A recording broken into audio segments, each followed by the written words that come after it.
Daar is vandag 'n verskeidenheid van handwapens beskikbaar in die mark, veral met pistole. Dis waarlik maar jou keuse wat een vir jou gaan werk of nie, of dit nou vir selfverdediging is of vir sportskiet. Maar is altyd raadsaam om by 'n vervaardiger te bly wat jy ken. Nou, Ruger is 75 jaar oud en hulle het onlangs hulle nuwe RXM pistool bekendgestel in samewerking met Magpul. Nou hierdie RXM is 'n kompakte pistool.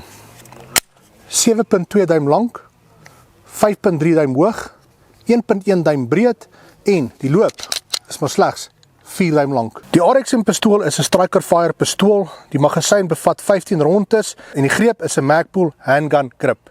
Die RXM is 'n ergonomiese ontwerp. Pas lekker in my hand, kan dit maklik beheer en daar's plek om my voorste duim te laat oprus. En as jy links skiet, pas jou duim op die regterkant. So kom ons vat hom skietbaan toe en toets hom goed.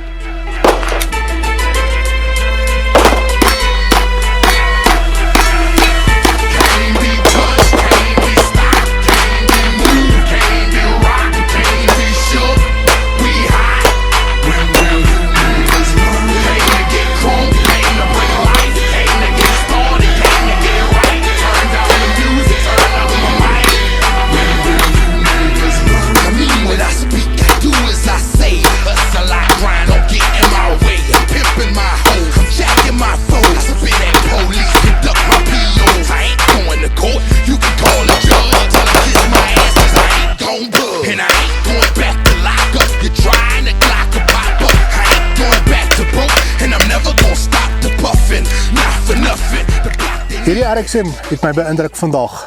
Ons het na teikens toe geskiet, terwyl ek rondbeweeg het, na valplate toe. Hierdie pistool is super akkuraat en hy is nog makliker om te beheer. Vir meer inligting, kontak vir Guns & Bows, hulle is die invoerders van Ruger en lees ook die volledige artikel van Wildplant Tydskrif.